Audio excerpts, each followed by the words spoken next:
Shri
ജീവനും രക്ഷയും പ്രസംഗിച്ച വിശുദ്ധ യോഹന്നാൻ എഴുതിയ സുവിശേഷത്തിൽ നിന്ന്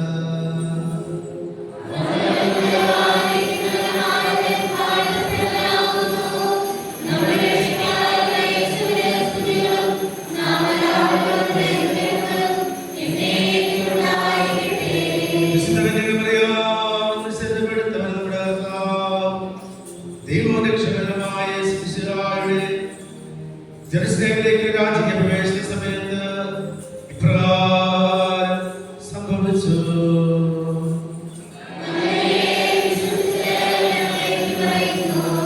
അടുത്ത ദിവസം നാടുകൂടി ഒരു വലിയ ജനക്കൂട്ടമേച്ചു ജെറുസലേമിലേക്ക് വരുന്നത് കേട്ട് ഈ തപ്പലയുടെ കയ്യിൽ എടുത്തുകൊണ്ട് അവനെ എതിരേൽക്കുവാൻ പുറപ്പെട്ടു. അവർ വിളിച്ചു പറഞ്ഞു, ഹോസാന, കർത്താവിന്റെ നാമത്തിൽ വരുന്നവനും ഇസ്രായേൽ രാജാവുമായ വാഴ്ത്തപ്പെട്ടവൻ. യേശുവിന്റെ പുറത്ത് കയറിയിരുന്നു. സിയോൻ പുത്രിയെ ഭയപ്പെടേണ്ട, ഇതാ രാജാവ് പുത്രിയുടെ പുറത്ത് എഴുന്നേൽക്കുന്നു എന്ന് എഴുതപ്പെട്ടിരിക്കുന്നു. അവന്റെ ശിഷ്യന്മാർക്ക് ആദ്യം മനസ്സിലായില്ല. എന്നാൽ യേശു പുറത്ത് പ്രാപിച്ചപ്പോൾ അവനെ പറ്റി കാര്യങ്ങൾ എഴുതപ്പെട്ടിരുന്നുവെന്ന് അവർ വേണ്ടിയെല്ലാം ചെയ്തുവെന്നവർ അനുസ്മരിച്ചു. ലാസറിനെ ഉയർപ്പിച്ച അവസരത്തിൽ അവനോടൊപ്പം ഉണ്ടായ ജനക്കൂട്ടം അവന് സാക്ഷ്യം നൽകിയിരുന്നു. അവൻ ഈ അടയാളം പ്രവർത്തിച്ചു കേട്ടതോടുകൂടിയാണ് ജനക്കൂട്ടം അവനെ സ്വീകരിക്കുവാൻ വന്നത്. അപ്പോൾ പരസ്പരം പറഞ്ഞു, നമുക്കൊന്നും ചെയ്യാൻ സാധിക്കുന്നില്ലെന്ന് കാണുന്നില്ലേ? നോക്കൂ, ലോകം അവന്റെ പിന്നാലെ പോയി കഴിഞ്ഞു. നിങ്ങൾക്കെല്ലാവർക്കും സാധിപ്പിക്കട്ടെ.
നമ്മുടെ കർത്താവ് മനുഷ്യനായിട്ട് അവതരിച്ച് ഈ ലോകത്തിലേക്ക് വന്നപ്പോൾ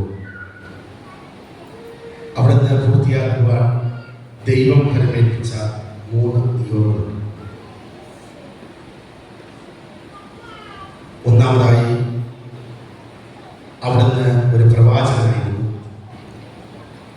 ദൈവത്തിന്റെ ജനത്തെ വചനം കൊണ്ട് പഠിപ്പിച്ച് ഭൗതികമായി പ്രബുദ്ധരാക്കുക എന്നതാണ് പ്രവാചകമായ രീതി. അവർ ശരിയായ ദിശാബോധം കാട്ടിക്കൊടുത്ത് സുവിശേഷത്തിന്റെ മൂല്യങ്ങളിലൂടെ പരിശീലിപ്പിക്കുവാൻ നമ്മുടെ കർത്താവ് പ്രത്യേകമായി പരിശ്രമിച്ചു. കർത്താവ് പഠിപ്പിച്ച കാര്യങ്ങൾ കൂടെ ഉണ്ടായിരുന്നവർക്ക്, വിശേഷ ശിഷ്യന്മാർക്ക് ബോധ്യമായി തീർന്ന് പരിശുദ്ധാത്മാവിനെ പ്രാപിച്ചു കഴിയുമ്പോഴാണ് സുവിശേഷമായി വായിക്കുന്നത്. ഇപ്പോൾ ഒരു പ്രവാചകനായി ദൈവത്തെ പഠിപ്പിക്കുവാൻ കർത്താവ് തന്റെ പരസ്യ ജീവിതകാലത്ത് പ്രത്യേകമായി സമർപ്പിച്ചു. രണ്ടാമതായിട്ട് കർത്താവ് ഈ ലോകത്തേക്ക് കടക്കുന്നത് ഒരു പുരോഹിതനായി ദൈവജനത്തെ വിശുദ്ധീകരിക്കുക. പഴയ നിയമത്തിൽ പ്രധാന പുരോഹിതന്മാരും ദേവാലയത്തിൽ ബലിയർപ്പിക്കുകയും ധൂപാർപ്പണം ചെയ്യുകയും ചെയ്യുന്നത് ദൈവജനത്തെ വിശുദ്ധീകരിക്കാൻ വേണ്ടി, അവിടെ പാപങ്ങൾക്ക് പരിഹാരം ചെയ്തുകൊണ്ട് അവരെ വിശുദ്ധീകരിക്കാൻ വേണ്ടി. എന്നാൽ അവിടെ ബലിവസ്തുവും ബലിയർപ്പകനും വേണ്ട. എന്നാൽ പുതിയ നിയമത്തിലേക്ക് വരുമ്പോൾ ഇവിടെ കർത്താവായ യേശുക്രിസ്തു അവിടുന്ന് പുരോഹിതനും അതേ സമയത്ത് ബലിവസ്തുവുമായി തീർന്നുകൊണ്ട് ദൈവജനത്തെ വിശുദ്ധീകരിക്കുവാൻ തന്നെ സമ്പൂർണ്ണമായിട്ട് സമർപ്പിച്ചു. അതുകൊണ്ടാണ് അവിടെ അർപ്പിച്ച ബലി നിത്യമായ ബലിയാണ്, എന്നേക്കുള്ള ബലിയാണ്, ഏക ബലിയാണ് എന്ന് പറയുന്നത്. അവിടുന്ന് നിത്യബലിയോടാണ് പറയുന്നത്. മൂന്നാമതായിട്ട് കർത്താവ് ലോകത്തിലേക്ക് കടന്നു വന്നത് രാജാവാണ്. ജനത്തെ നയിക്കുവാൻ വേണ്ടി അവരുടെ ജീവിതത്തിന്റെ നിയോഗം തിരിച്ചറിഞ്ഞുകൊണ്ട് ഈ ലോകത്തിലെ രാജാക്കന്മാർ വ്യത്യസ്തമായി ഒരു രാജ്യത്വം കർത്താവ് വെളിപ്പെടുത്തുന്നതാണ് ഇന്നത്തെ സുവിശേഷം. കർത്താവിന്റെ രാജ്യത്വം ആ കാലഘട്ടത്തിൽ വെളിപ്പെടുത്തി. അത് വെളിപ്പെടുത്തുവാനുള്ള ഒരു ചരിത്ര പശ്ചാത്തലം നമുക്കറിയാം. ഇസ്രായേൽ ജനതയെ സംബന്ധിച്ചിടത്തോളം രണ്ടാമത്തെ പ്രവാസ ജീവിത കാലഘട്ടത്തിൽ അവർ തിരിച്ചറിഞ്ഞു, ഈ ലോകത്തിലെ മാനുഷികമായ ഒരു ശക്തിക്കും അവരെ രക്ഷിക്കുവാൻ സാധ്യമല്ല. അതുകൊണ്ട് യെശയ്യാ പ്രവാചകൻ അവരോട് പറയുന്നത്, സൈന്യബലത്താലോ മനുഷ്യബലത്താലോ അല്ല രക്ഷിക്കപ്പെടുന്നത്, മറിച്ച് ദൈവത്തിന്റെ പുത്രനാണ് രക്ഷിക്കുന്നത്. അതാണ് രക്ഷകനെ കുറിച്ചുള്ള പ്രവാചകന്റെ പ്രഖ്യാപനം. അപ്പൊ ദൈവികമായ ശക്തി ലോകത്തിൽ പ്രകടമാക്കിക്കൊണ്ടാണ് കർത്താവ് തന്റെ രാജകീയമായ പ്രവേശനത്തിലേക്ക് നടത്തുന്നത്. എന്നാൽ അവിടെ വളരെ വ്യത്യസ്തമായ ഒരു ചിത്രം കാണുന്നത്. സാധാരണ രാജാക്കന്മാർ വരുന്നതിനും നേരെ വിപരീതമായ ഒരു പ്രദക്ഷിണമാണ് ജെറുസലേമിലേക്ക് യേശുവിന്റെ പ്രയാണത്തിൽ കാണുന്നത്. രാജാക്കന്മാർ തന്റെ വാഹനമായി തിരഞ്ഞെടുക്കുന്നത് ശക്തി ഏറ്റവുമുള്ള മൃഗമായ കുതിരയാണ്. എന്നാൽ ദുർബലമായ കഴുതയെ കർത്താവ്. രാജാക്കന്മാർ പരസ്യമായി യാത്ര ചെയ്യുമ്പോൾ അവർക്ക് അംഗസേവകരായിട്ട് കൂടെ ഉണ്ടാവുന്നത് ആയുധധാരികളായ പട്ടാളക്കാർ. എന്നാൽ കർത്താവിന്റെ കൂടെ ഉണ്ടായിരുന്നത് വളരെ ദുർബലമായ ഒലിവിന്റെ ശിഖരങ്ങൾ കയ്യിൽ തിരിച്ച കുഞ്ഞുങ്ങളും യുവജനങ്ങളും ആവാലവൃദ്ധം ജനങ്ങളും. പിടിച്ചു തട്ടിയാൽ മറിഞ്ഞു വീഴാൻ കുഞ്ഞുങ്ങൾ ഉൾപ്പെടുന്ന ആ സൈന്യത്തിന് കർത്താവിനെ സംരക്ഷിക്കുവാൻ സാധ്യമല്ല. എന്നിട്ടും അവരെ തന്റെ പടയാളികളായി സ്വീകരിച്ചുകൊണ്ടാണ് കർത്താവ് ജെറുസലേമിലേക്ക് പോകുന്നത്. ശത്രു സൈന്യം വന്നാൽ അവരെ എതിരിടുവാനുള്ള ശക്തി പ്രത്യേകിച്ച് എന്റെ കൂടെയുള്ള ശിഷ്യന്മാർക്കുണ്ടോ എന്ന് ചോദിച്ചാൽ കുറച്ച് കഴിഞ്ഞ് നമുക്കറിയാം, ഒരു വാക്കിന്റെ മുമ്പിൽ ദുർബലമാവുന്ന പത്രോസിനെയും അടിവരുന്നെന്ന് കേട്ട് ആഴ്ചകൾക്ക് ഓടിപ്പോകാൻ തയ്യാറെടുക്കുന്ന ശിഷ്യന്മാരുള്ളതാണ്. അപ്പോൾ അങ്ങനെ മാനുഷികമായി ദുർബലമായ ഒരു സൈന്യത്തെയാണ് കർത്താവ്. എന്താണ് ഇപ്രകാരം കർത്താവിന്റെ രാജകീയ പ്രവേശനത്തിലൂടെ മനസ്സിലാക്കുന്നത്? കർത്താവ് പറഞ്ഞു, എന്റെ രാജ്യം ഐഹികമല്ല, ഈ ലോകത്തുള്ളതല്ല എന്റെ രാജ്യം. അങ്ങനെയാണെങ്കിൽ കർത്താവിന്റെ രാജ്യം ഏതാണ്? സുവിശേഷത്തിലൂടെ കടന്നു പോകുമ്പോൾ കർത്താവ് ആവർത്തിച്ച് പറയുന്ന ഒരു കാര്യമുണ്ട്, ദൈവത്തിന്റെ രാജ്യം. ദൈവരാജ്യം എന്താണ്? ദൈവരാജ്യം ദൈവം രാജാവായി ഭരിക്കുന്ന, ദൈവത്തിന്റെ രാജ്യത്വത്തിന് വിധേയമായി എല്ലാവരും അണിചേരുന്ന ഒരു സവിശേഷമായ ജീവിത അവസ്ഥയുടെ പേരാണ് ദൈവരാജ്യം. ആ ദൈവരാജ്യത്തിന്റെ പ്രത്യേകത എന്താണ്? എല്ലാവർക്കും സ്വാതന്ത്ര്യം. അത് ആത്മാവിനും സത്യത്തിനുമുള്ള സ്വാതന്ത്ര്യം. സത്യത്തിലൂടെ സ്വാതന്ത്ര്യമാണെന്ന് കർത്താവ് പഠിപ്പിക്കുമ്പോൾ അത് സത്യത്തിലുള്ള സ്വാതന്ത്ര്യമാണ്, അടിമത്തത്തിലുള്ള വിമോചനം, ഭൗതികമായ അടിമത്തത്തിന്റെ വിമോചനം. സത്യം അറിയുമ്പോൾ നമ്മൾ സത്യത്തോട് ചേർന്ന് നിൽക്കുന്ന ഒരു സ്വാതന്ത്ര്യം. നമ്മൾ സ്വാതന്ത്ര്യത്തെ കുറിച്ച് പറയാൻ തിരഞ്ഞെടുപ്പാണ്. ഏതെങ്കിലും ഒന്നുള്ള തിരഞ്ഞെടുപ്പല്ല, മറിച്ച് അറിഞ്ഞ സത്യത്തിന് വേണ്ടി നിലകൊള്ളുവാനുള്ള ആത്മബലത്തിന്റെ പേരാണ് ആ സ്വാതന്ത്ര്യം. അപ്പോൾ ഈ ദൈവരാജ്യത്തിൽ നമ്മൾ സ്വതന്ത്രരാണ്. കാരണം നമുക്ക് സത്യമല്ല. ആ സത്യത്തിന് വേണ്ടി നിലകൊള്ളുവാൻ നമുക്ക് കഴിയും. ആ സത്യത്തിന് വേണ്ടി വിലയിരുത്തിക്കുവാൻ. അപ്പൊ യഥാർത്ഥമായ സ്വാതന്ത്ര്യം ദൈവരാജ്യത്തിൽ അനുഭവിക്കുന്നത് ഇതാണ്. ദൈവ മക്കൾക്ക് അനുയോജ്യമായ ഒരു സ്വാതന്ത്ര്യം കർത്താവ്. അതുകൊണ്ടാണ് കർത്താവ് കർത്താവ് പറയുന്നത്, ഇനിമേൽ ഞാൻ നിങ്ങളെ ദാസന്മാരെന്ന് വിളിക്കില്ല, മറിച്ച് സ്നേഹിതരെന്ന് വിളിക്കും. കാരണം എന്റെ പിതാവെന്ന് ഞാൻ അറിഞ്ഞതെല്ലാം ഞാൻ നിങ്ങളെ പഠിപ്പിച്ചു. പ്രിയപ്പെട്ടവരെ, കർത്താവ് പഠിപ്പിച്ചത് അറിഞ്ഞു കഴിയുമ്പോൾ നമ്മൾ അനുഭവിക്കുന്ന ആന്തരികമായ സ്വാതന്ത്ര്യമാണ് യഥാർത്ഥ സ്വാതന്ത്ര്യം. ആ സ്വാതന്ത്ര്യത്തിനോടാണ് ഈ ദൈവരാജ്യത്തിൽ നമ്മളാകുന്നത്. ആ സ്വാതന്ത്ര്യം നേടുവാൻ നമുക്ക് ആയുധങ്ങളുടെ ആവശ്യം. രണ്ടാമതായിട്ട് ഈ ദൈവരാജ്യത്തിൽ ഉണ്ടായിരിക്കേണ്ടത് സാഹോദര്യം. സ്വാതന്ത്ര്യം കഴിഞ്ഞാൽ സാഹോദര്യം. നിന്റെ പോലെ നിന്റെ അയൽക്കാരനെ സ്നേഹിക്കണമെന്ന് 10 കൽപ്പനകളെ സംക്ഷിപ്തമാക്കിക്കൊണ്ട് കർത്താവ് പഠിപ്പിക്കുമ്പോൾ നിന്റെ കൂടെയുള്ളവരെ നിന്റെ സഹോദരനായി പരിഗണിക്കുവാനും ശുശ്രൂഷിക്കുവാനും നിനക്ക് സാധിക്കും. ഞാൻ വന്നിരിക്കുന്നത് ശുശ്രൂഷിക്കപ്പെടാനല്ല, ശുശ്രൂഷിക്കുവാൻ. സ്നേഹത്തിന് വേണ്ടി ജീവൻ ബലി അർപ്പിക്കുന്നതിനേക്കാൾ വലിയ സ്നേഹമില്ല എന്നറിഞ്ഞ ചെയ്ത കർത്താവ് സഹോദര സ്നേഹത്തിന്റെ ഒരു പുതിയ മാനം നൽകിയാണ്. മറ്റുള്ളവർ എന്നോട് എന്ത് ചെയ്യുന്നു എന്നുള്ളതല്ല, മറ്റുള്ളവർ എന്നോട് എന്ത് ചെയ്യണമെന്ന് ഞാൻ ആഗ്രഹിക്കുന്നത് അവർ ചെയ്യണമെന്നല്ല പറഞ്ഞത്, അത് ഞാൻ ആഗ്രഹിച്ചത്. മറ്റുള്ളവർ എന്നോട് എന്ത് ചെയ്യണമെന്നാണ് ഞാൻ ആഗ്രഹിക്കുന്നോ അതേ കാര്യം ഞാൻ മറ്റുള്ളവരോട് ചെയ്തു. അവിടെയാണ് സാഹോദര്യത്തിന്. യഥാർത്ഥമായ സാഹോദര്യം മറ്റുള്ളവർക്ക് തരുന്നതിന്റെയും സ്നേഹിക്കുന്നതിന് അടയാളമുള്ളതല്ല, മറിച്ച് എന്റെ ഉള്ളിൽ നിന്ന് മറ്റുള്ളവരിലേക്ക് ഞാൻ ഒഴുകിയിറങ്ങുന്ന സ്നേഹത്തിന്റെയും കാരുണ്യത്തിന്റെയും ഒരു മുഖമുദ്ര. അപ്പോൾ ഈ സാഹോദര്യം അനുഭവിക്കുവാൻ, പങ്കുവയ്ക്കുവാൻ സാധിക്കുന്ന പ്രിയപ്പെട്ടവരെ, നമ്മൾ ദൈവരാജ്യത്തിലാണ്. കർത്താവിന്റെ ശരീരവും രക്തവും ഒരേ മേശയിൽ നിന്ന് ഭക്ഷിക്കുന്ന നമ്മൾ ദൈവപിതാവിന്റെ മക്കളാണ്. അവിടെ വേർതിരിവില്ല, വിവേചനമില്ല. എല്ലാവരെയും ഒരുപോലെ സ്നേഹിക്കുവാനും കരുതുവാനും പറ്റുന്ന ഒരു സ്നേഹം. ഇപ്പൊ ദൈവരാജ്യത്തിന്റെ രണ്ടാമത്തെ അടയാളം, ഒന്നാമത്തെ ഞാൻ പറഞ്ഞു, അത് സത്യത്തിലുള്ള സ്വാതന്ത്ര്യമാണ്. സ്വാതന്ത്ര്യം അനുഭവിക്കുന്നു. 2, സാഹോദര്യം അനുഭവിക്കുന്നു. 3, ദൈവരാജ്യത്തിന്റെ അംഗങ്ങളാകാൻ നമുക്ക് വേണ്ടത് നീതിയാണ്. എന്താണ് നീതി? അത് എല്ലാവർക്കും തുല്യമായി കൊടുക്കുന്ന ഒരവസ്ഥയെ കുറിച്ച് പറയുന്നതല്ല നീതി. ആവശ്യമനുസരിച്ച് ആവശ്യക്കാർക്ക് പങ്കുവയ്ക്കുന്നതാണ്. അതുകൊണ്ട് തന്നെ ദൈവരാജ്യത്തിന്റെ നീതിക്ക് ഒരു സവിശേഷമായ ഊന്നലുണ്ട്. The last and least. നഷ്ടപ്പെട്ടവരെയും അവസാനത്തവരെയും അകലെയുള്ളവരെയും പരിഗണിക്കുന്ന ഒരു നീതി. നഷ്ടപ്പെട്ടു പോയവരെയും ഇല്ലാത്തവരെയും അകലെയായിരിക്കുന്നവരെയും പരിഗണിക്കുന്ന ഒരു നീതി.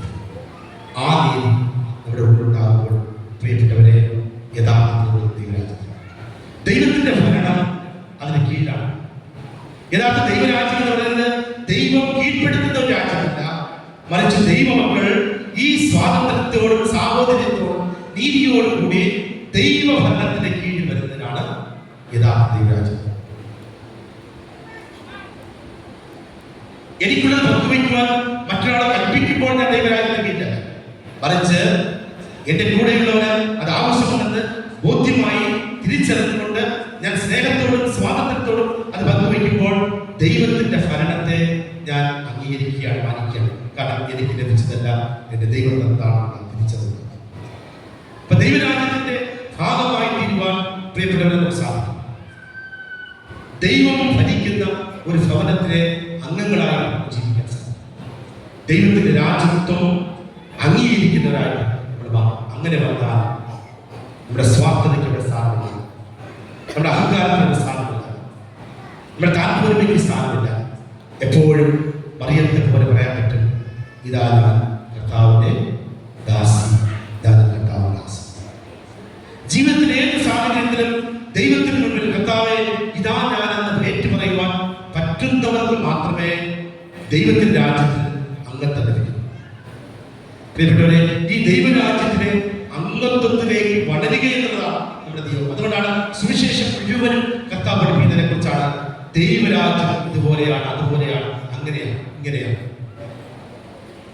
കർത്താവ് പറഞ്ഞ ഓർമ്മകളെല്ലാം ഈ ദൈവരാജ്യത്തെ കുറിച്ചാണ് പറയുന്നത്. ഒരു കടുകുമണി വളർന്ന് വലിയൊരു വൃക്ഷമായി തീരുകയും അത് മറ്റുള്ളവർക്ക് ഫലം പുറപ്പെടുവിക്കുകയും ചെയ്യുന്ന രീതി വളരുമ്പോഴാണ് അത് ദൈവരാജ്യമാണ്.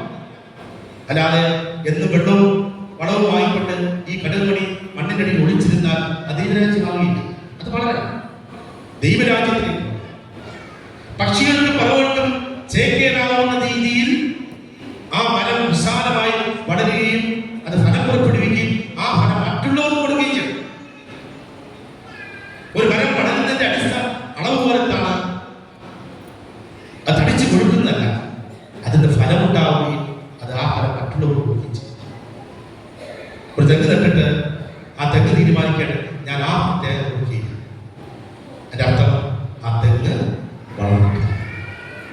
എന്റെ വിശ്വാസ ജീവിതത്തിൽ ഈ ദൈവരാജ്യത്തിലേക്കുള്ള വളർച്ചയിൽ ഈ ഒരു പക്വത പ്രാപിക്കൽ നമുക്ക് അനിവാര്യം. അത് ആരുടെയും നിർബന്ധത്തിൽ സംഭവിക്കേണ്ടതല്ല, സ്വാതന്ത്ര്യത്തിൽ.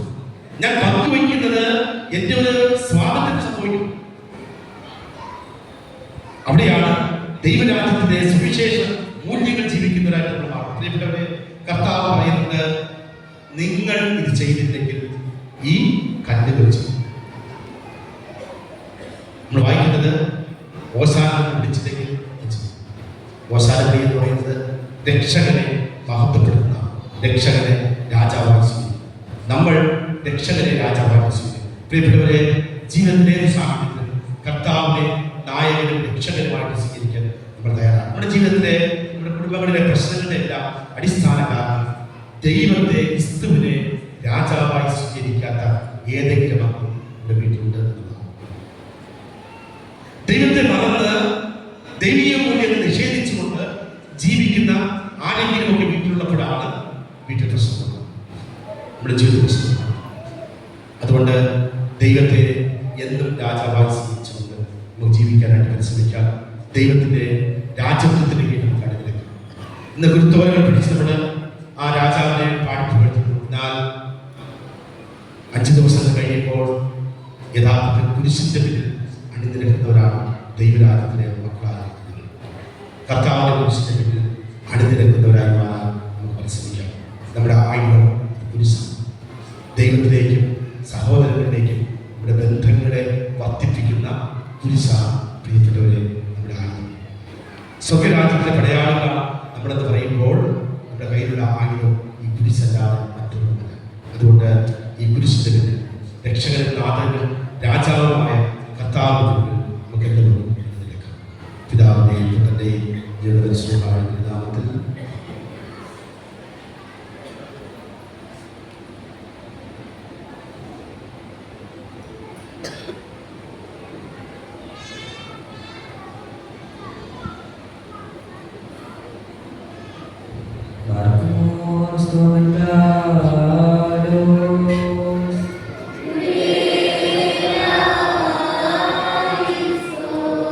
എല്ലാവരും പ്രാർത്ഥിച്ചു കർത്താവിനോടനുഗ്രഹവും കരുണയും യാചിക്കണം.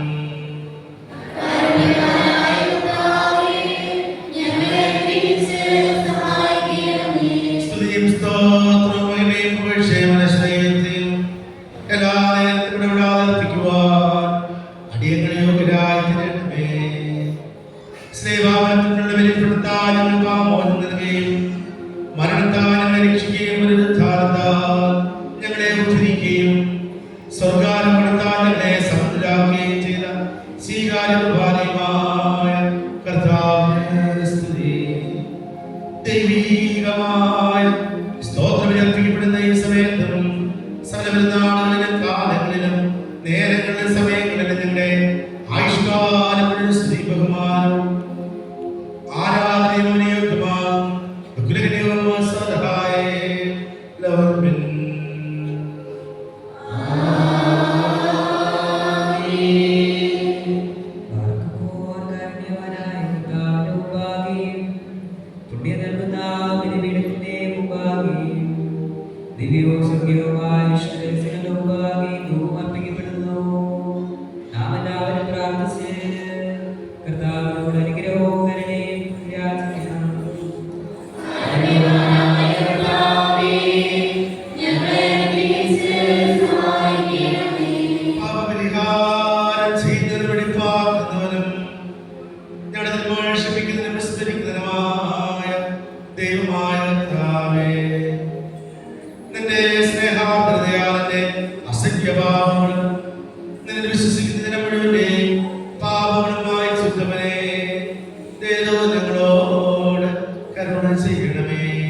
എന്റെ കർത്താവേ, എന്റെ മാതാപിതാക്കന്മാരുടെയും സഹോദരീ സഹോദരന്മാരുടെ നേതാക്കന്മാരുടെയും ഗുരുക്കന്മാരുടെയും വിശുദ്ധീമോത്തമുള്ള സഭയുടെ വിശ്വാസികളുമായ സകല മരിച്ചവരുടെ ആത്മാക്കളതിന്റെ കാരുണ്യത്താൽ ഓർമ്മിക്കണമേ. എന്റെ കർത്താവേ, ഞങ്ങളോട് നിന്റെ സഹായത്തിന് ഇടതരണമേ. ഞങ്ങളെ രക്ഷിച്ച പ്രാർത്ഥനകളും യാചനകളും കൈക്കൊള്ളണമേ. ദൈവമേ, സകല ശിക്ഷകളെ ഞങ്ങൾക്ക് നീക്കിക്കളയണമേ. നിന്റെ ദൈവത്തിന് യോഗ്യതയും പ്രീതികരവുമായ ക്രൈസ്തവ പൂർണ്ണത ഞങ്ങൾക്ക് സൗജന്യമായി തരണമേ. സമാധാന പ്രിയത്തുള്ളതല്ല അന്ത്യത്തിന് ഞങ്ങളെല്ലാവരെയും അർഹരാക്കണമേ. ഞങ്ങൾ നിനക്ക് ഇപ്പോഴെല്ലാ സമയത്തേക്കും സ്തുതിയും സ്തോത്രവും സമർപ്പിക്കുന്നു.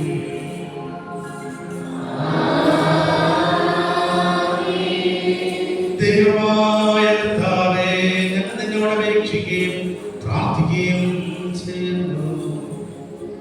ദിവ്യമായി അനുഷ്ഠിക്കപ്പെടുന്ന ഈ സമയത്തിന് ബലിപീഠത്തിന് സന്നിധിയിൽ വന്നുകൂടി നിന്റെ മഹാകരുണ പ്രതീക്ഷിക്കുന്ന ദാസനെ അനുഗ്രഹിക്കണമേ.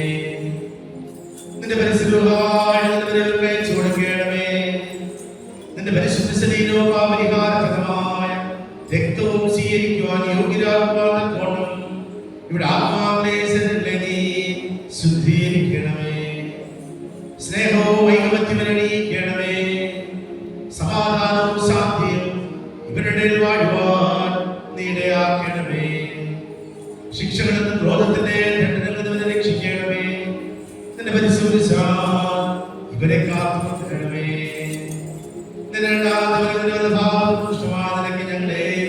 ഞങ്ങളുടെ ഭയത്തെയും യോഗ്യരാക്കണമേ. നിനക്ക് നിന്റെ പിതാവിനെ സഹായിക്കും. ഇപ്പോഴുള്ള ആ സമയത്ത് എന്നേക്കും സ്തുതിയും സ്തോത്രവും സമർപ്പിക്കും.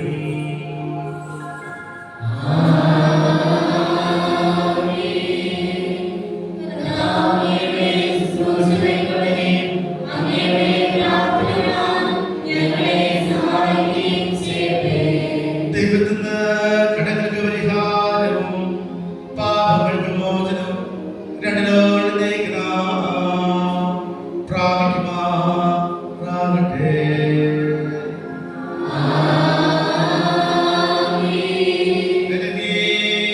ഭാവിയുമായി ദാസനെ പറയുന്നു. പരിശുദ്ധനായ പിതാവ് പരിശുദ്ധൻ, പരിശുദ്ധനായ പുത്രൻ പരിശുദ്ധൻ, ജീവപ്രദനായ പരിശുദ്ധൻ. നമ്മുടെ പിതാക്കന്മാരുടെയും സഹോദരങ്ങളുടെ നേതാക്കന്മാരുടെയും ഗുരുക്കന്മാരുടെയും മരിച്ചവരുടെയും വിശുദ്ധ സഭയുടെ വിശ്വാസികളായ സകല ആത്മാക്കളിലും ചെയ്തുകൊണ്ട് പാപിയായ ഈ ദാസനവും ശുദ്ധീകരിച്ചമേ അനുഗ്രഹിക്കുന്നവരാകുന്നു.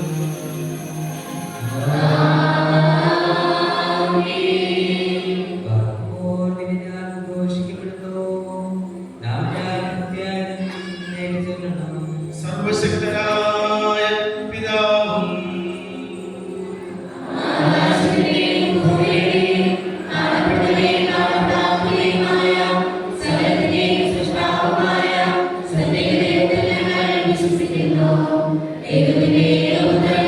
സർവ്വലോകങ്ങളും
വിശ്വാസപരായിരിക്കുന്ന മഹോന്നതങ്ങൾ ആയിരിക്കണം.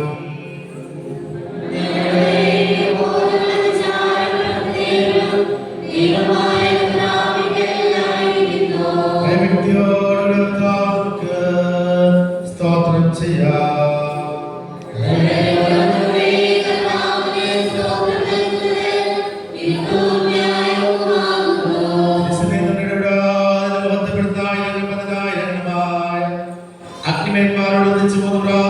പ്രകാരം പറഞ്ഞുകൊണ്ട് തന്നെ പുകഴ്ത്തുവാൻ ഞങ്ങൾ യോഗ്യരായി തീരണമേ.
നമ്മുടെ രക്ഷാകരമായ കഷ്ടാനുഭവത്തിന് ഒരുങ്ങിയപ്പോൾ പരിശുദ്ധ കൈകളിൽ അപ്പമെടുത്ത് സ്തോത്രം ചെയ്തു.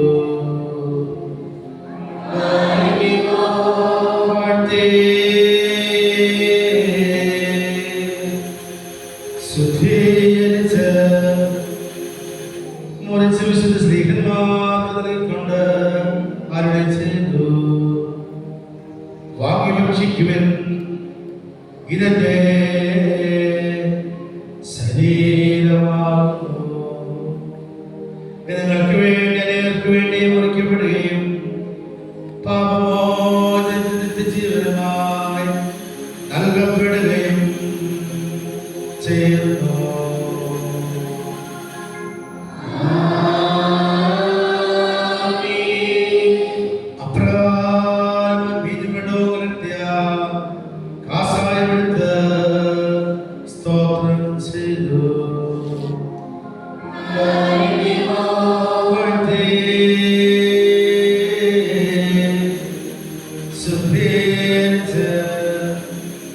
വിശുദ്ധ സ്ത്രീകന്മാരെ കൊണ്ട് അരുളി ചെയ്തു.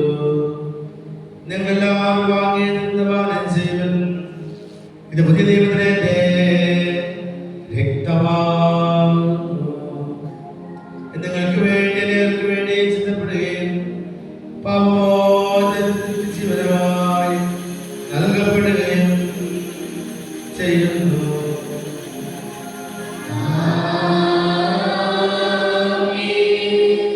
വിശുദ്ധ സ്ത്രീകന്മാരെ വേൽപ്പിച്ചിട്ടവരോട് ഞാൻ വരുന്നവരെ എന്റെ ഓർമ്മയ്ക്കായി ഇപ്രകാരം ചെയ്തപ്പോൾ കൽപ്പിച്ച് അരുളി ചെയ്തു.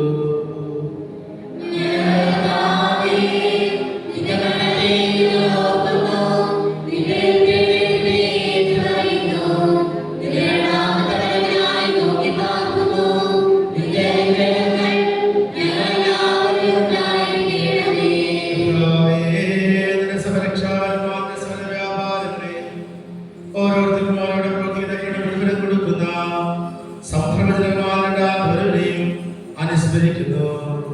ഇത് നിമിത്തത്തിന്റെ സഭയുടെ മേലിനോട് നിങ്ങളോട് അനുതാപപൂർവം അപേക്ഷിക്കുന്നു.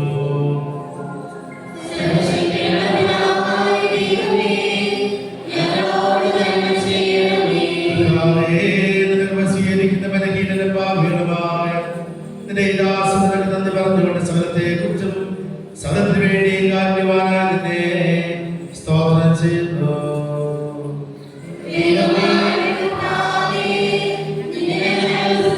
ും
ദൈവത്തിന്റെ സഹോദയം വഹിച്ചിരിക്കുന്നവരായ എല്ലാ പിതാക്കന്മാർക്ക് വേണ്ടിയും പ്രത്യേകിച്ച് നമ്മെ പരിപാലിച്ചു പോരുന്ന പരിശുദ്ധിതാവിലെയോ 14 മാർപ്പാപ്പയ്ക്ക് വേണ്ടിയും നമ്മുടെ സഭയുടെ തലവനും പിതാവുമായ മോറാമോർ ബസിലിയോസ് ക്ലീമീസ് കാതോലിക്ക ബാബയ്ക്ക് വേണ്ടിയും നമ്മുടെ ഭദ്രാസനത്തിലെ മേൽപ്പട്ടക്കാരൻ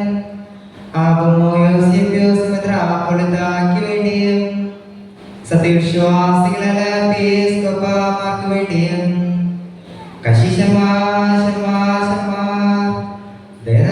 മുതലാർക്ക് വേണ്ടിയും ക്രിസ്തീയ സഭ മുഴുവന് വേണ്ടിയും കർത്താവിനോട് പ്രാർത്ഥിക്കണം.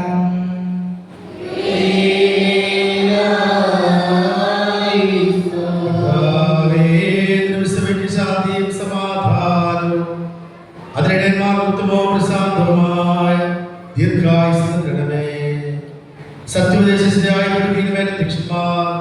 സമയത്തിനാകണമേ എന്ന് നിനക്ക് സ്തുതിയും സ്തോത്രവും സമർപ്പിക്കും.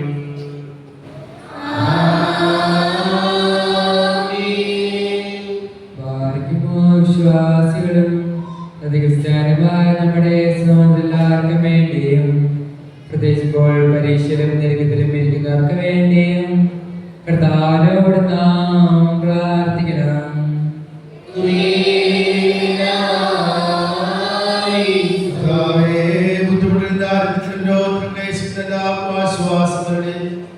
അവരെ സഹായിക്കുന്നതിനെ കാത്തോടണമേ എന്ന് നിനക്ക് സ്തുതിയും സ്തോത്രവും സമർപ്പിക്കും.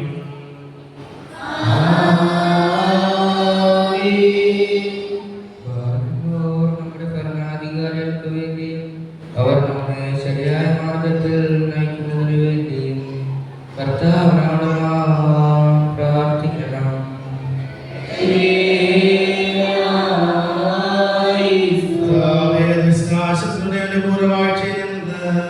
നീക്കിക്കളയണമേ. നിർദ്ദയരായ അധികാരികളെ രക്ഷിക്കണമേ. ഞങ്ങൾ നിനക്ക് സ്തുതിയും സ്തോത്രവും സമർപ്പിക്കും.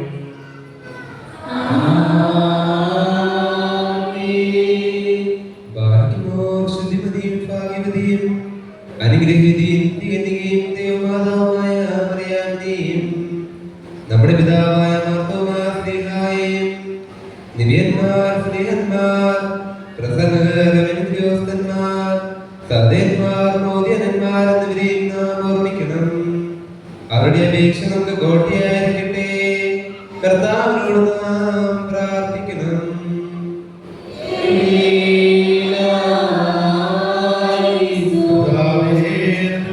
സംരക്ഷണ പരിപാലിച്ചവരുടെ ചേർക്കണമേ. അവരോട് സ്തുതിയും സ്തോത്രവും സമർപ്പിക്കും.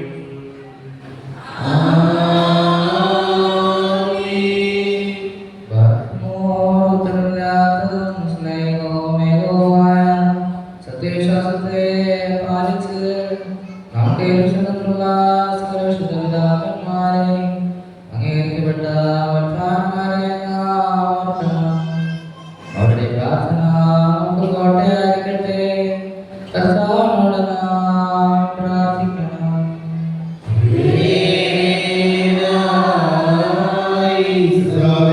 സത്യവിശ്വാസങ്ങളെ നിർത്തണമെന്നതിനനുസരിച്ച് ശിക്ഷാഗ്രാമങ്ങളെ അനുവദിക്കരുതേ.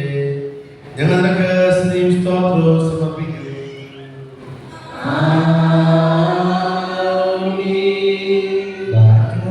സ്നേഹത്തിന് സത്യവിശ്വാസത്തിനും മരിച്ച് നമ്മൾ വിട്ടുപോയ സാധനെ നാം ഓർമ്മിക്കണം. കടങ്ങളുടെ പരിഹാരത്തിനും പാപങ്ങളുടെ മോചനത്തിനും അവരെ യോഗ്യരാക്കുവാനും നമ്മെ അവരെ സ്വർഗരാജ്യത്തിൽ ചേർത്തുകൊള്ളുവാനുമായി കർത്താവിനോട് നാം പ്രാർത്ഥിച്ച് 3 പ്രാവശ്യം കുറിയിലായിസോൻ എന്ന് ചൊല്ലണം.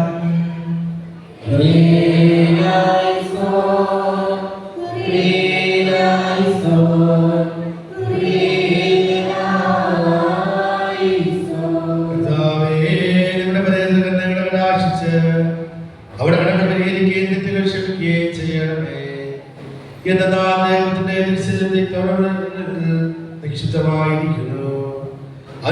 നിങ്ങൾക്ക് അവർക്ക് പാവം ലഭിക്കുവാനായി അവിടുത്തെ ഞങ്ങൾ ശരണപ്പെടുന്നു.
എന്റെ വാത്സല്യ ഭാജനങ്ങളെ നിങ്ങളെല്ലാവരോടും കൂടെ എന്നേക്കും ഉണ്ടായിരിക്കട്ടെ.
നിന്നോട് ഞങ്ങൾ അപേക്ഷിക്കുകയും പരിശുദ്ധാലയം പഠിപ്പിച്ച പ്രാർത്ഥന നുറിയവരെ തൊഴിൽ ചൊല്ലുകയും ചെയ്യുന്നു. സ്വർഗസ്ഥനായ ഞങ്ങളുടെ പിതാവേ,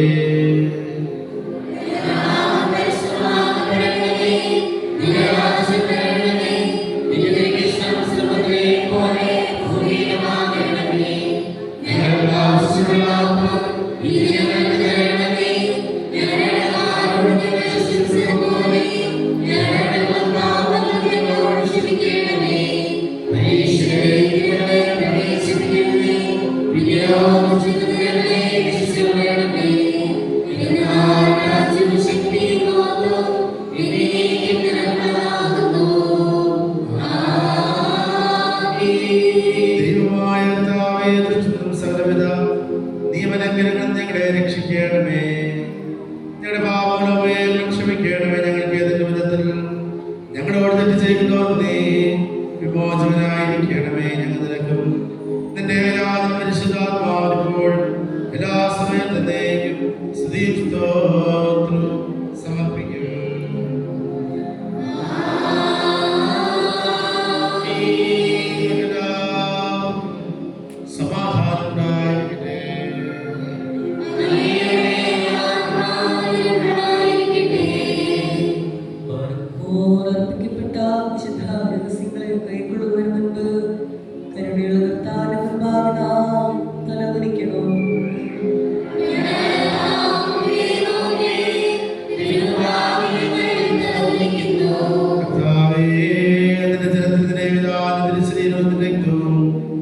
അനുഭവിക്കുവാനായി നോക്കി പാർക്കുന്നതിനിടയിലെ ആളുകളിലും നിന്റെ വർദ്ധനയെ ആശ്രയിച്ചവരെ ധാരാളമായി അനുഗ്രഹിക്കണമേ.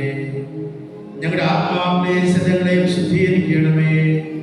ഞങ്ങൾ നിന്റെ വിചാരം പരിശുദ്ധാത്മാപ്പോൾ എല്ലാ സമയത്തേക്കും സ്തുതിയും സ്തോത്രവും സമർപ്പിക്കും.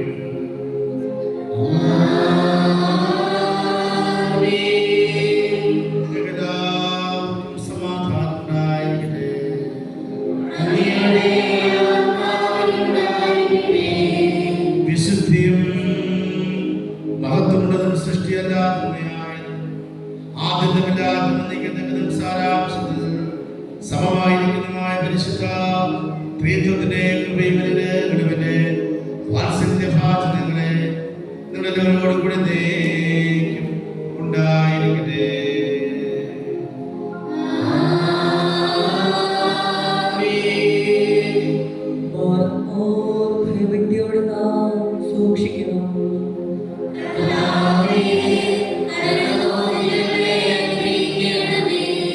വിശുദ്ധമായ വിശുദ്ധിയും വെടിപ്പുള്ളവർക്ക് നൽകപ്പെടുന്നു.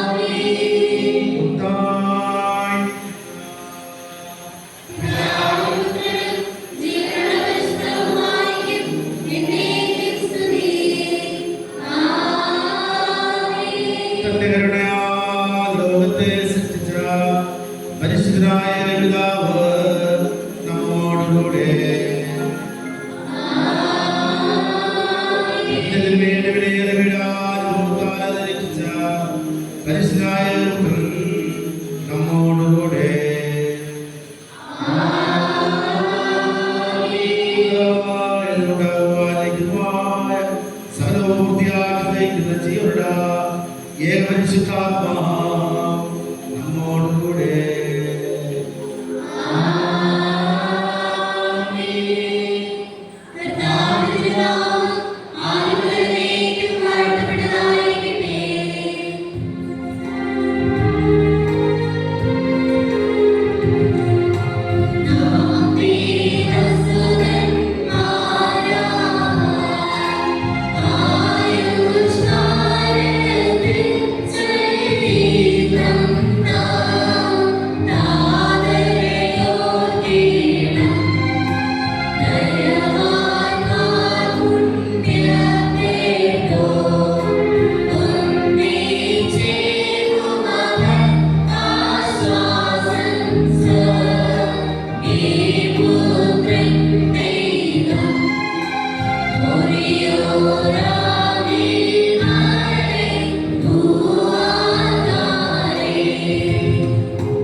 പുണ്യമർഗമാ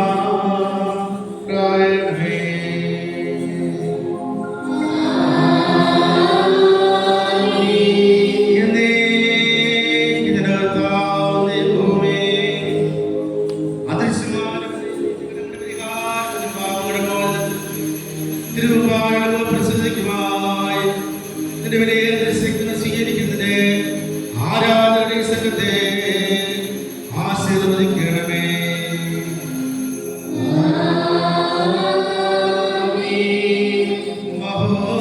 മഹോന്നതദൈവവും രക്ഷകനുമായ യേശുമിശിഹായുടെ കൃപയും അനുഗ്രഹങ്ങളും ഈ വിശുദ്ധ വസ്ത്രം വഹിച്ചിരിക്കുന്നവരും കൊടുക്കുന്നവരും സ്വീകരിക്കുന്നവരും ഉണ്ടായിരിക്കട്ടെ. ഇവയിൽ താല്പര്യം സംബന്ധിക്കുന്ന എല്ലാവരും പരിശുദ്ധാത്മത്തിന്റെ കൃപയും അനുഗ്രഹങ്ങളും രണ്ടോന്നേക്കും ഉണ്ടായിരിക്കട്ടെ.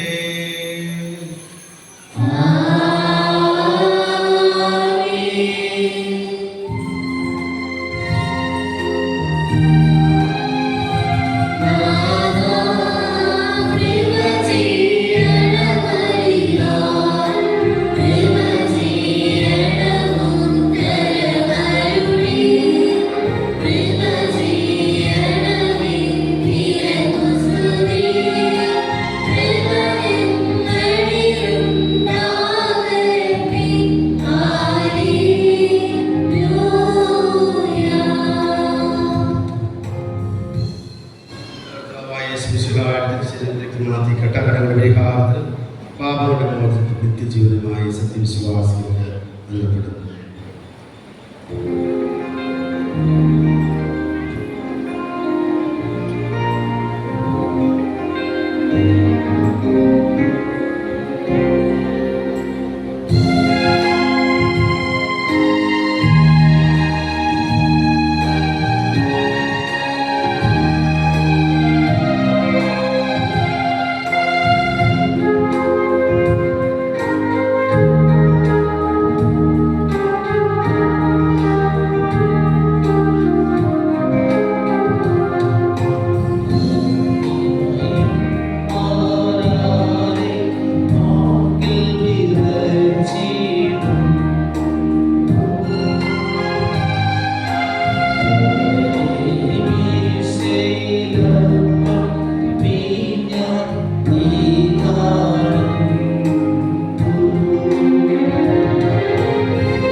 ഞങ്ങളുടെ ആത്മാക്കളെ ശരീരങ്ങളെ ധന്യെന്നും ചാകാത്തപ്പെടുന്നും കാത്തുകൊള്ളണമേ. ഞങ്ങൾ നിനക്കും നിന്റെ പിതാവ് പരിശുദ്ധാത്മാവപ്പോൾ എല്ലാ സമയത്തേക്കും സ്തുതിയും സ്തോത്രവും സമർപ്പിക്കും.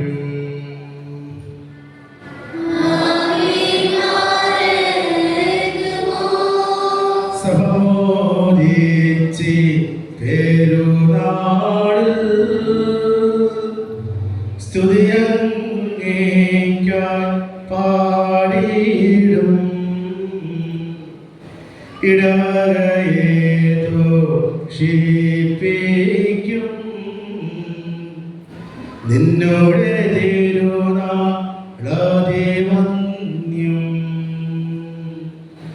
കാഴ്ചയിൽ